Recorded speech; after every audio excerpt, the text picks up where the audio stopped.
नमस्कार अमरावती. अमरावती महानगरपालिकेच्या निवडणुकीमध्ये महायुतीमध्ये जागा वाटपाचा निर्णय अद्याप झालेला नाही.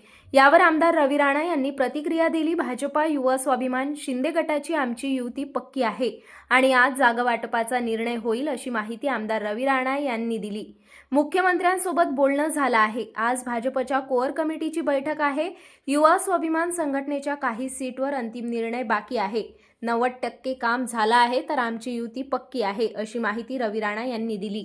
असं आहे की जागा वाटप संदर्भात अंतिम मला असं वाटते काल सुद्धा माझी संजय कुटेंसोबत चर्चा झाली, बावनकुळे साहेबांसोबत चर्चा झाली आणि मुख्यमंत्र्यांच्या कानावर सुद्धा मी टाकलेला आहे. आणि आज त्या ठिकाणी कोर कमिटीची भाजपची बैठक आहे. त्या ठिकाणी शिवसेनेचे बद्दल सुद्धा त्यांची काही चर्चा चालू आहे. युवा स्वाभिमान पार्टीच्या काही सीटांवर फक्त अंतिम निर्णय बाकी आहे. बाकी 90% निर्णय झालेला आहे. तर काही ठिकाणचा जो निर्णय तो आज होऊन जाईल आणि युती पक्की आहे.